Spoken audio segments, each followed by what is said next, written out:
Okay, hello everyone. My name is Sierra and I have wanted to film a vlog for so long, and I've actually tried multiple times, and I feel like every time I go back and watch it I'm just really embarrassed and I cringe and I have a hard time being natural when I'm like looking at a camera. But I really wanted to share something that's been on my heart and something that's fresh in my mind, so I hope that because of that this will all come off as more natural and that I can just get used to this, because I love writing but I love speaking more. So I'd like to do more vlogs, but it is really scary, and in a weird way I feel it's like a vulnerable thing of like taking a video and sharing your heart. But I wanted to share on something that just happened this past weekend. This weekend we had a retreat and it was just really good, and God really spoke and moved in a lot of ways. So the whole theme of our weekend was I will set my heart on, and that's what we did for the whole weekend. That's what all the messages were on, and that's what all the devotions were on.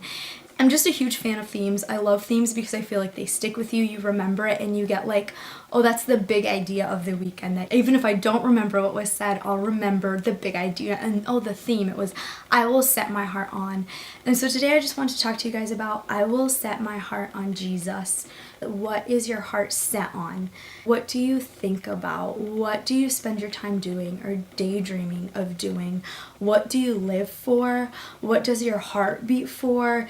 These are all good indicators to kind of test and see, like, what is my heart set on? Because when you're set on something, you're like driven, you're focused, you're motivated, you're like ready to do whatever it is that you've set your heart on or you've set your eyes on. Whether it's like, I have set my heart on the fact that I am going to get into this college, or that I'm going to win this game, or whatever it is. And when you're really set on something, you're focused, you're driven, you don't pay attention to what's going on the sidelines.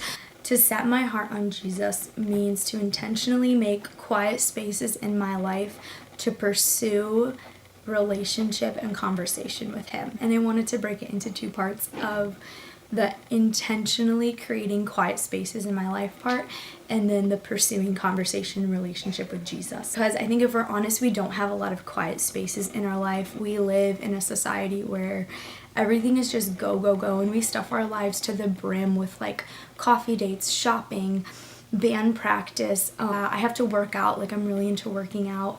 I have to go to youth, I have this thing at church, or I'm a small group leader, or oh, I'm a part of a small group, and all these things are good. But if our lives are so stuffed and so filled with these things, how are we going to have time for Jesus? Like, those are the obvious things that keep us busy, but I think there are more subtle things like music. Like, I know when I get home, it's just like, no matter what I'm doing, if I'm cleaning the kitchen, if I'm cleaning my room, when I have a quiet space naturally as I'm doing something, I tend to fill it with something else. I'm like, oh, I gotta turn on my Spotify. Like, I have to have something going. I know people who need TV on, even if they're not watching it, just because they need the white noise. We just always find ways to fill naturally quiet spaces. Why don't we linger in silence?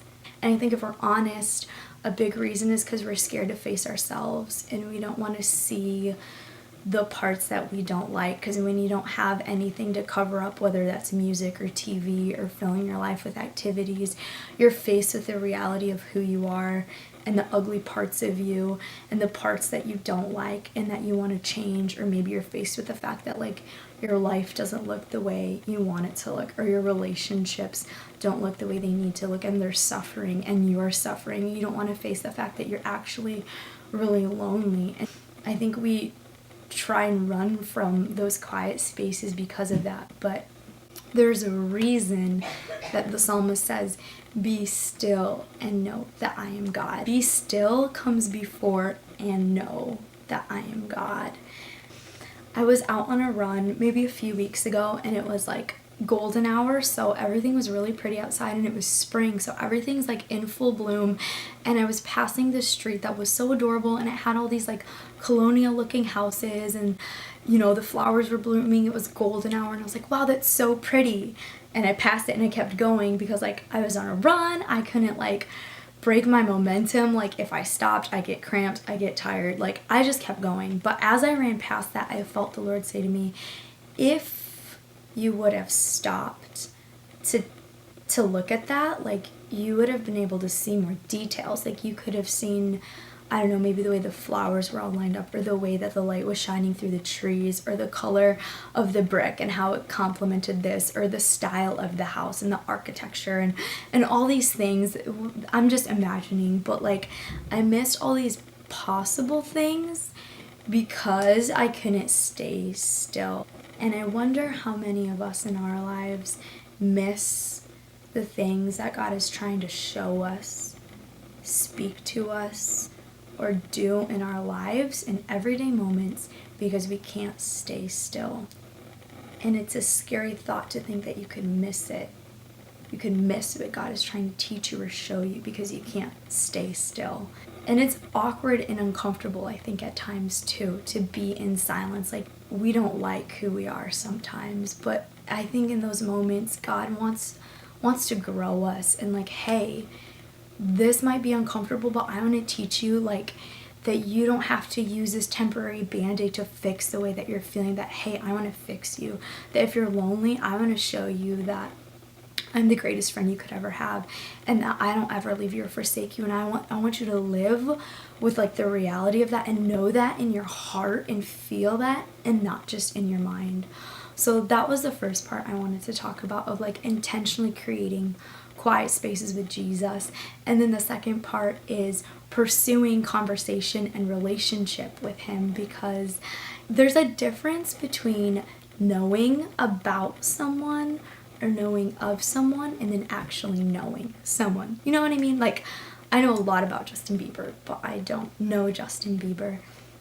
And I think if we're honest, we know a lot about God. We know Moses was given the 10 Commandments. We know Jonah was in the belly of the whale. We know Daniel in the lion's den. We know Jesus came, died, rose again 3 days later. We know all these things and these stories, but do we know him? Do we know his thoughts for us? Do we know what makes him happy and what makes him sad? Do we know what he wants for our lives? Do we hear him talk to us throughout the day? Because when you know someone, you know those things because you talk to them. And I think if we're honest, a lot of us know a lot about God. But do we know him? And knowing him is the best thing like ever. Not that I've like lived this really long life and done a bunch of things, but I've been able to travel and meet a lot of cool people and do a lot of cool things. But the best thing in my life has actually been hearing the voice of God and knowing that I heard it. Like, there's nothing that compares to that. A few years back, I was praying and I was just kind of like, you know, God, I'm asking for these things. I feel like they're not present in my life, and like where my life is right now is not where I would want it to be, and it's just kind of discouraging. And I felt him say to me, like in my heart, like, hey, this time next year, things will be different. And I was like, okay, yeah, like I'm gonna write that down. I'm gonna stand on that. I'm gonna hold on to that. But later on during the day, I was like, man, maybe that was just like me in my own head. Maybe that was like, hey, Sierra, at least like next time things will definitely be different, because it's like a whole another year. That next year, things will be different. The very next day, I was listening to a sermon in the morning, because I like to listen to stuff as I get ready, try and feed my soul, you know. And I was listening to Lisa Bevere preaching, and she was at this church and she was talking to them, and the first thing that she says is, I feel like I have a word from the Lord for you guys tonight.